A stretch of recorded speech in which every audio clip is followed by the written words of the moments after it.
Welcome to the Deep Dive. Today we're plunging into a stack of sources, articles, research notes, all focused on one truly remarkable place. We sure are. We've got material covering the history, geography, culture, politics, and economy of San Marino. And our mission in this deep dive. Well, it's really to unpack it all, sift through it, and pull out the most important bits of knowledge, the key insights about, one of the world's oldest republics. It almost feels like a fairy tale sometimes, doesn't it?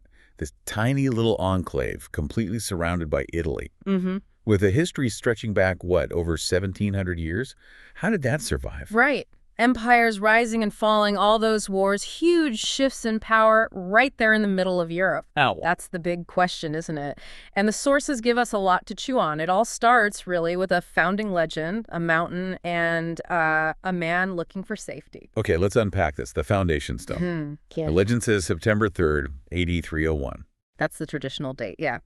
The story starts with Marinus. He was a Christian stonecutter, fleeing Roman persecution under Emperor Diocletian. From Rabba. Where's that? It's an island, now part of Croatia.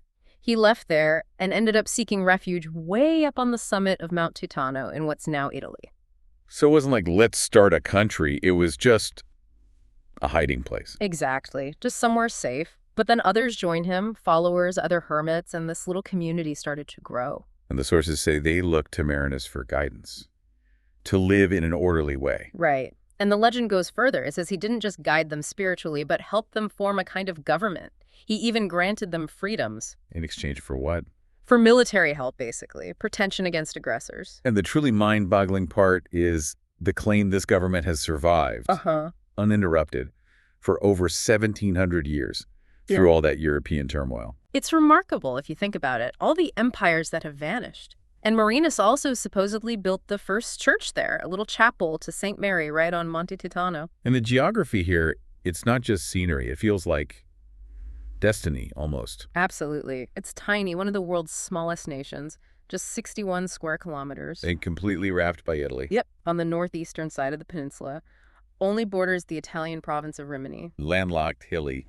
That limestone ridge, Mount Titan, is key, isn't it? Totally key. It goes up to 739 meters. Mediterranean climate, sure, but it's the height and the stone that matter. Because it was basically founded as a cove, you said, a hiding spot during the barbarian invasions, starting around the 4th century. Exactly, and that limestone quarry on the mountain, that gave them the building materials for their hiding places. Ah, so the geography itself provided the means to stay hidden. Precisely. And that advantage, the secrecy it offered for, over 1,000 years, that shaped their whole defense idea. You mean the famous walls and towers? The 3 towers? Yeah. The triple walls, the high towers, they weren't primarily built to, face down massive armies head on. So what were they for? Their main job was to prevent discovery, to keep their autonomy by just being really hard to find and get to. That's a fascinating insight. Defense through being obscure and inaccessible, not just strong. Right. And the capital city, also called San Marino, is perched right on top, with the Palazzo Pubblico, the government palace. And just to clarify, San Marino is the capital's name. But also used for the whole state, yeah. Yeah. Though officially it's the most serene republic, quite a title. Okay, so this little community on the mountain starts getting more formal.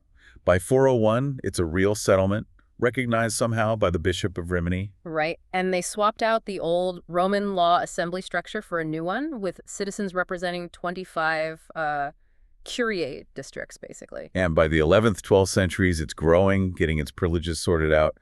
The sources say this directly helped its independence take root. And here's something really interesting. Its position during those huge Guelph and Ghibelline conflicts that tore Italy apart. Yeah, remind us quickly, Guelph supported the Pope. And Ghibellines backed the Holy Roman Emperor. Massive power struggles. And San Marino, it somehow managed to stay neutral through most of it.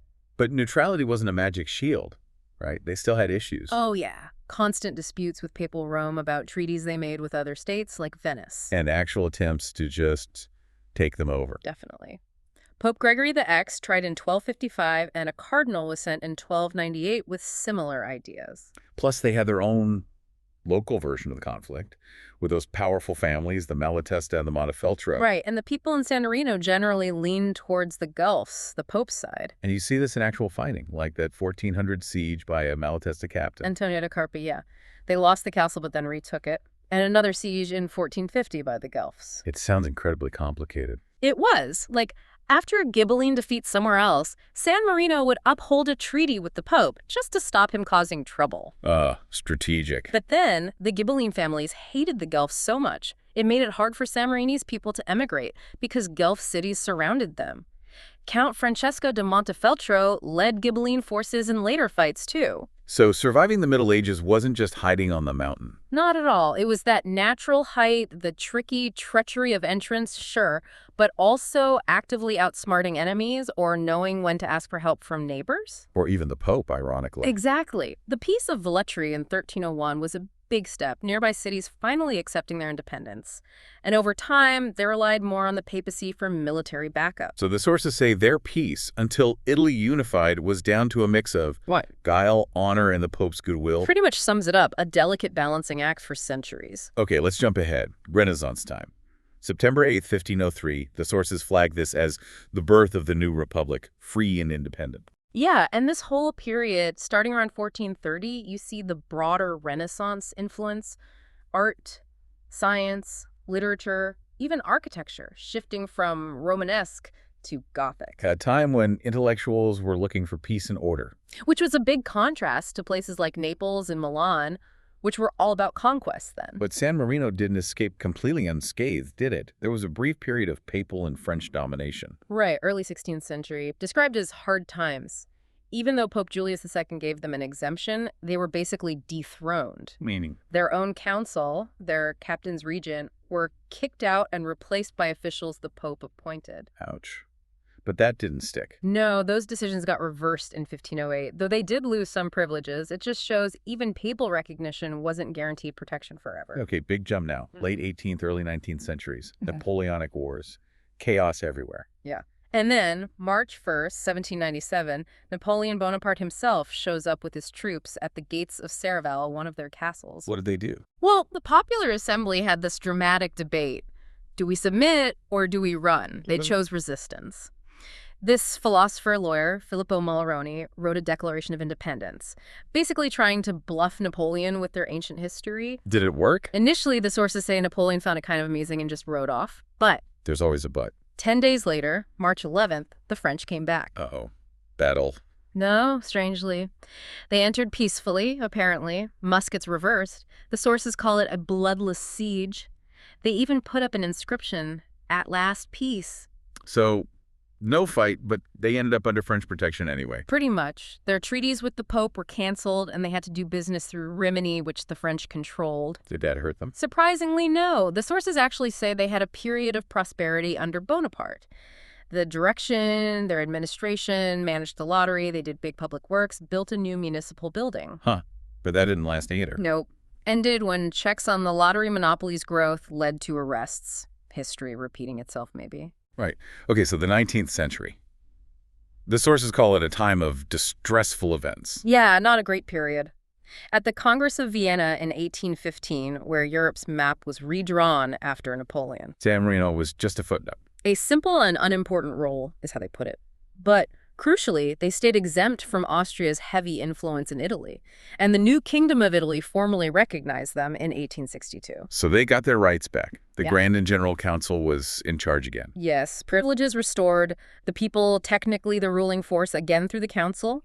They even tweaked the terms for the captain's regent April to October, specifically thinking about defense against the Pope or his officials. But things went downhill again by the 1840s. Seems so. Rules weren't enforced, opposition grew, they lost touch with Rome. Described as a dull land with anarchy, shows internal problems could be just as dangerous. Then boom, World War I.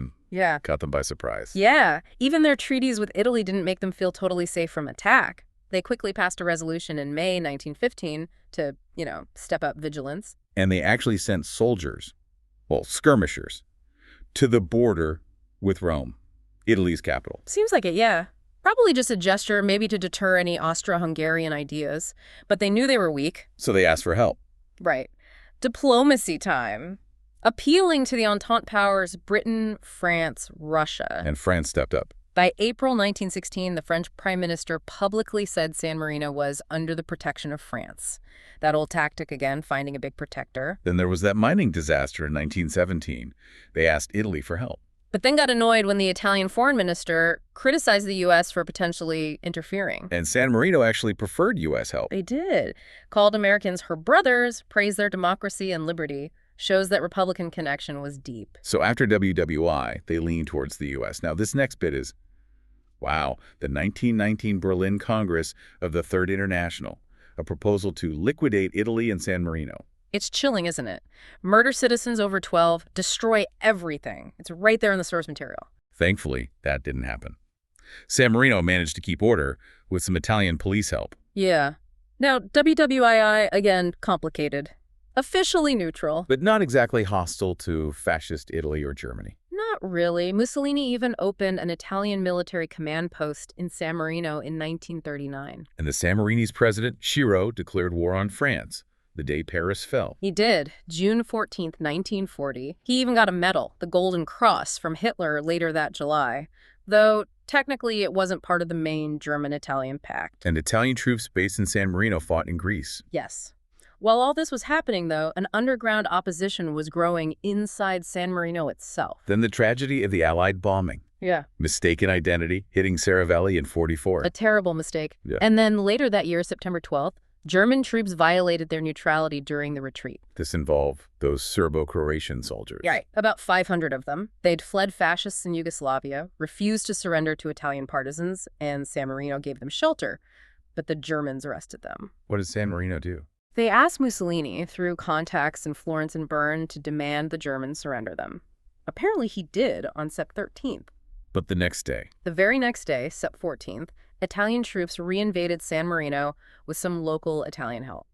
Neutrality just wasn't enough sometimes. Okay, after World War II, what then? First things first.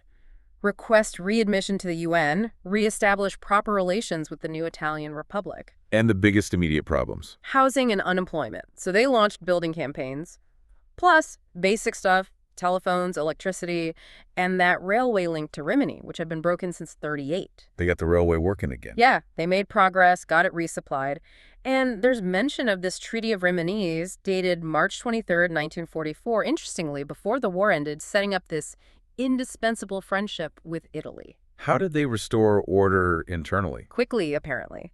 An Italian commission helped, along with a committee of prominent San Marini citizens. And they declared the Republic reestablished, called for elections. All on the same day, they really welcomed Italy's great restoration of freedom. So they went back to their quiet, pre-war ways. Pretty much. Rebuilding links, being friendly, expanding postal and telegraph connections.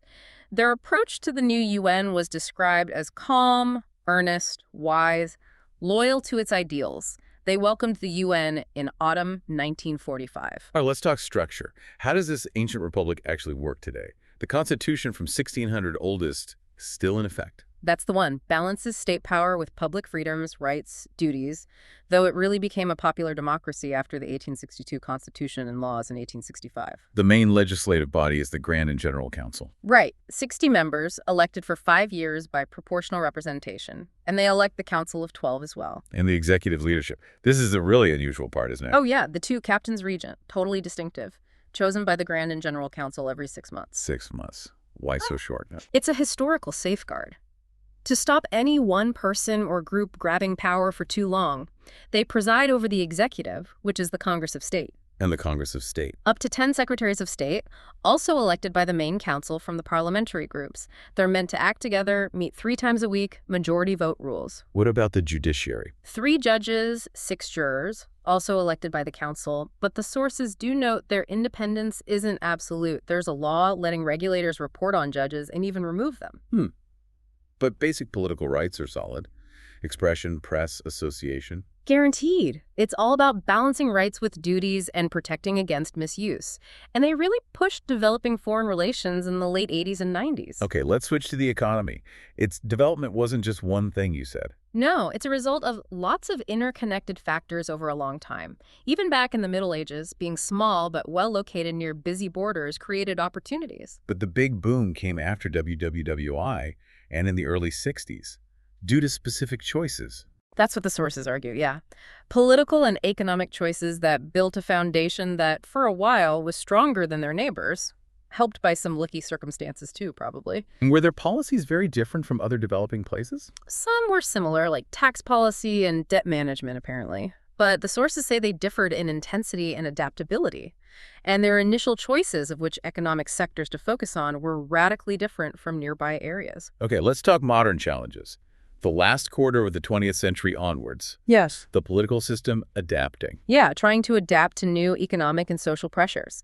They updated the Constitution again in 2003, aiming for a more modern parliamentary democracy, liberal economy, better checks and balances. But concerns remain. Conflicts of interest. Lack of transparency. The sources definitely raise those flags. Potential for private interests, overriding public good, inefficient management, even questioning how well democratic systems are working, regimes getting burdened or criminalized, things that need a watchful public eye. And the banking sector.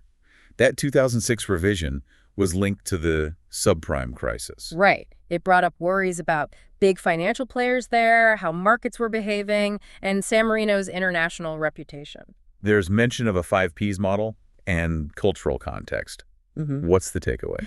The core point seems to be questioning if San Marino could spot these big financial problems early enough and grasp the consequences for its own banks and its place in the world economy. Which led to more international pressure, especially on money laundering. Exactly. Intensified efforts to stop illegal cash flows.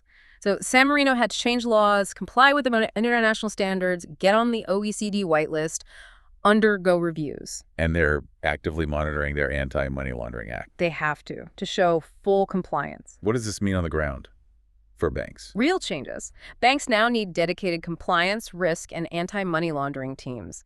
And the regulatory bodies themselves need strengthening, need to be independent and equipped to handle the specific issues of their banking system. So looking ahead, can San Marino keep growing fast, especially as a financial hub? The sources sound skeptical. They point to structural weaknesses. Like what? Like relying too heavily on finance and having what they call cash-logged banks, banks holding lots of capital that isn't really flowing out productively. That hurts growth. And state intervention isn't always helpful. It can apparently affect how businesses react to lobbyists in a bad way. Plus, a rigid state administration can stifle innovation and welfare improvements. And irrelevant quality constraints hurt competitiveness internationally. What about credit unions? A dark horse. Mentioned as an uncertain factor, yeah, and trying to get a bigger piece of the Italian market. Potential there, but also big risks and unknowns. And recent crises have made things worse. Outdated knowledge, non-performing loans. Definitely. Bad loans are eating into banks' safety buffers, and the trend towards more state ownership of banks, seen as potentially bad for adaptability and innovation unless there's a really clear strategy. And COVID-19. Huge potential impact. Amplified all those pre-existing weaknesses, made them less resilient. Increased the risk of nasty economic scenarios like a liquidity trap or debt deflation. And the pandemic response pushed for more state involvement. But the sources worry there aren't clear rules for the government to step back afterwards, which could hurt recovery. They even cite specific unproductive state decisions, like how cinema loan collateral was assessed or withdrawing bank liquidity, which caused backlash. It sounds like a really tricky balancing act. It is. Joining an unsustainable public finance club is warned against. It's this constant tension between their historical independence and the demands of today's global financial system. Okay, let's shift gears completely. Culture. Landmarks, a big part of San Marino's identity and appeal. Absolutely. It has this really vibrant traditional culture, folklore, events that pull in visitors. Key events. The Feast of St. Marinus, obviously. September 3rd, the patron saint's day. Huge. And the annual Giostra di San Marino, the San Marino Joust. Tell us about the joust. It's not just jousting, is it? No, it's 3 contests, actually. Trotting races with riders from San Marino, Italy, other historic regions. Culminating in the tournament itself, knights in costume, lances, aiming at a wooden clown face. It really screams medieval origins. And lots of other festivals. Oh, yeah. Colorful folk events, religious feasts. The celebrations for St. Marinus and San Marino City on Sept 3rd are particularly elaborate. And the historic pageant. The night before. The Sept 2nd evening, Yeah. called one of the most important festivals. A huge parade of officials, historical figures, flags, musicians, historical reenactment groups, flag throwers. Quite a spectacle. It sounds like these traditions are really alive. Very much so. They combine ancient sports, military stuff, nostalgia, customs, rites, horse races, jousts, parades, handed down from the late Middle Ages, though the formal giostra only started in 1932 for the 1000th anniversary. And the physical place itself adds to that feeling, the fortresses. Totally. The sources talk about a fairy tale-like ambiance. Ancient fortresses, incredible views, towers looking down on the valleys. Small but beautiful. Delightful beauty, they say. The 3 towers, elegant palaces, stone fountains up on the mountain, all fitting naturally with the landscape below. What are the names of the 3 towers again? Guaita, Cesta, and Montale. Iconic. Described like guardians. Yeah, watching over the land, resisting any attempt to forget their legacy, like ageless gargoyles or hawks watching. You really get that sense of history. And tourism is obviously huge for them. Massive, a captivating place, even with fewer specific attractions than bigger countries. In summer, you get swarms of day trippers from the Italian coast, like Rimini. How do people get up there? You can drive, take tour buses, park down below. There's even an escalator that takes you up near the Guaita Tower. Winter must be different. Much quieter, sometimes almost deserted, apparently. Though you can find cheap deals from local operators then, but there's more than just the main city. Like Mount Titano itself, the UNESCO site. Yeah, largely undeveloped, flat-topped, plus nearby Etruscan tombs in Verrucchio, La Fossa Cave, little hermitages out in the countryside, abbeys. And that tradition of building shrines. Oh, right, the autumn thing. San Marino citizens trekking out to mountains, often in Italy, in areas that used to be part of the Republic, building or restoring small stone shrines to the Virgin Mary. A real connection to their past territory. What about food and drink? Wine country. Yep, east of the capital. They make some exceptional wines, award-winning Sangiovese reds especially. There's a wine tourism scene, maybe a bit low-key, but vineyards offer free tours and tastings. And a wine festival. Festa Vino in August. Modest, but promotes local stuff. Restaurants are, well, a mixed bag according to the sources. Few purely native dishes, many serve portions and beers, like in Italy, get equal amounts of raves and complaints. Huh. And despite being tiny, they expect the most tourists per capita next year. That's what one source projects, yeah. Shows just how big tourism is for them. Okay, let's touch on education and their place in Europe. How does education work? It follows their Ministry of Education guidelines. Compulsory from 6 to 16, free for residents, uses approved textbooks. Standard structure. Yeah. Primary, secondary. Yep, 3 levels, primary, secondary, upper secondary. There's a standard test to get into primary school, Italian language, comprehension, basic science, social skills. And they do well in education. Very well. High attainment rankings, 100% primary completion, 93% of adults have secondary, 49% have tertiary. Pretty impressive for a small state. Mostly public schools. Mostly state-managed, yeah. There are a couple of private schools, one Catholic, but they have to follow state laws. Yeah. And they have their own university now. University of San Marino, established 2006, though it started as an institute back in '89, offers degrees up to PhD, partners with Italian and foreign unis, does tailored postgrad courses. Now, Europe. Big question. EU member. No, definitely not an EU member. The relations are good. Cordial, cooperative, yes. They have a cooperation agreement from 2010.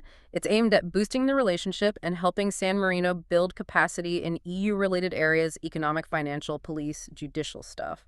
But it's not an association agreement. Right. They're not joining the club. Correct. The sources are clear. It promotes gradual integration, helps them adapt laws, but crucially, without commitments on the EU internal market or monetary or financial policy. They keep control there. But they do use the euro. They do. They've been part of the euro area since 2002 through a separate monetary agreement with the EU. So they can mint their own euro coins. Yep. They have the right to issue their own coins up to an annual limit that's actually gone up over time. Implementation's been fine, good cooperation with the European Central Bank. They monitor their commitments, report to the EU. And tax information exchange. An agreement for automatic exchange was expected around 2015. They've been working on implementing the OECD standard, getting the laws and IT systems in place. And the tax authorities becoming a revenue agency. Right, aiming for better service and enforcement. Specific EU bodies handle the economic and monetary relations side. It really is, as the sources say, a very peculiar state. Isn't it? Tucked in the northern Apennines between Emilia-Romagna and the Marches. Totally sovereign-owned government, laws, taxes, history. Yet completely surrounded by Italy, the definition of a microstate. That contrast alone makes it fascinating. And, let's be honest, It's functioned as a foreign country, and for many non-residents, Italians especially. A paradisiac tax haven, yeah. Often for tax reasons, historically at least. Those links with Italy are obviously incredibly deep, centuries old, but complying with EU rules, even as a non-member, must be tough. Described as a hard task for the government, yes. What about living there? Residence permits. Generally for existing residents, though historically they couldn't just block everyone. Existing residents have the right, family can join easily, but it's apparently hard for family reunions if the San Marini's family member lives outside San Marino. And the tax situation is changing. More info exchange. Definitely. International treaties, especially with Italy over the last decade or so, mean more sharing of fiscal info. And that's causing issues. Worry about losing tax revenue. It's called a current hot topic, yeah. Leading to them constantly raising taxes on more things internally to make up for it. How does it stack up against other microstates? Monaco, Liechtenstein, Vatican. Well, there are about 200 such entities worldwide, mostly in Europe. They get categorized different ways: autonomy, enclave, kingdom, etc. But San Marino, Monaco, Vatican, and Andorra are highlighted as sovereign states. Pragmatic, respecting neighbors. That's how one source groups them.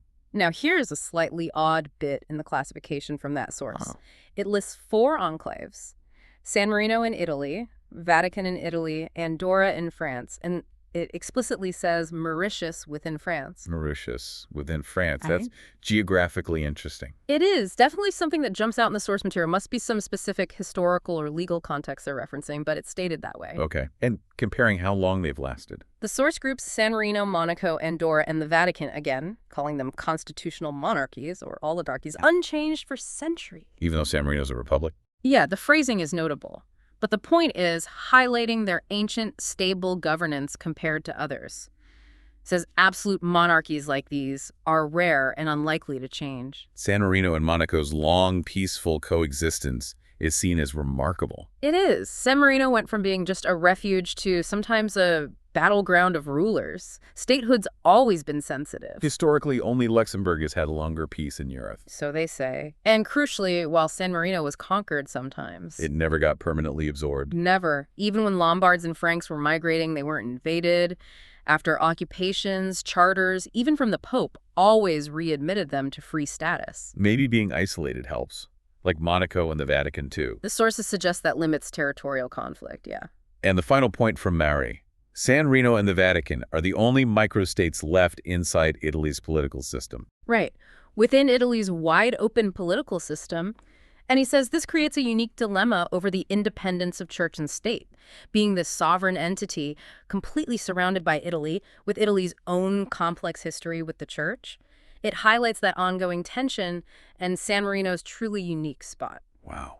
What an incredible deep dive. We've really gone from a single stonecutter hiding on a mountain. All the way to this resilient republic that's navigated centuries of challenges, wars, shifting powers, right there in Italy's backyard. Its story's just unlike anything else, isn't it? Oldest republic, microstate enclave, geography is destiny, that unique culture, the captain's region. High education, the complex economy tied to Italy, that careful dance with the EU. It's fascinating. It really makes you think, what can we learn from a state that's held on to its independence, its identity, for so long, against such incredible odds? And when you layer on those modern challenges, we talked about the heavy reliance on finance, the pressure to meet international standards, those structural economic weaknesses that things like COVID really exposed. Yeah, it brings up a big question for their future, doesn't it? Given this incredibly long history of finding ways to survive, adapting, finding protectors, using their unique status, how will this most serene republic balance its economic needs and its unique sovereignty in a world that's more connected, more financially transparent, maybe more demanding than ever? That's the million-dollar question, isn't it? Definitely something to ponder.